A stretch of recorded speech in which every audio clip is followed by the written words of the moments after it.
The first address for this conference is coming from Ken Wyatt, fittingly as the Minister for Indigenous Australians, and on this occasion speaking on behalf of the Prime Minister Scott Morrison, who is also the Minister for the Public Service in the federal government. A little bit about Ken Wyatt before we hear from him. He was first elected in 2010 as the member for Hasluck, making history as the first Indigenous member of the House of Representatives in 2010. There you go. And then now he's kept making history ever since then. In 2015, as the first Indigenous member of the federal executive, when he was sworn in as the Assistant Minister for Health. And of course, he is now the first Indigenous Australian to hold the Indigenous Australians portfolio. Let's listen now to Ken Wyatt.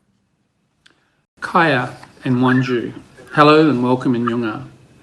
I'd like to begin by acknowledging the traditional owners of all the lands on which you are joining from today. For me, it is the Ngunnawal people, and I pay my respects to elders past and present. I'd also like to extend a warm welcome to our neighbours across the ocean in Aotearoa-New Zealand, and pay my respects to Maori people who might be joining us today. I am pleased to jointly open a conference which is not only celebrating successful partnerships between Indigenous communities, governments and others in place, but challenging us about how we think and do things differently in the future.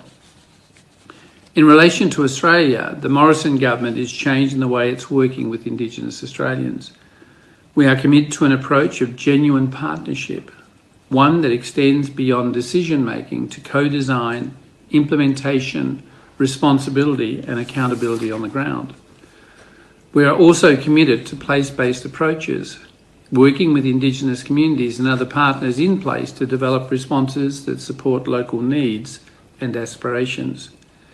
Our government is demonstrating these commitments through the National Agreement on Closing the Gap, in the development of the Indigenous voice, empowered communities and other important work. We're also demonstrating our commitment to partnering with the Australian and Aotearoa-New Zealand Indigenous Collaboration Arrangement. We are partnering with Indigenous Australians to give our people an opportunity to inform and shape our own future. For the first time, a national agreement designed to improve life outcomes for Indigenous Australians has been developed in genuine partnership between Australian governments and representatives of the Aboriginal and Torres Strait Islander peak organisations.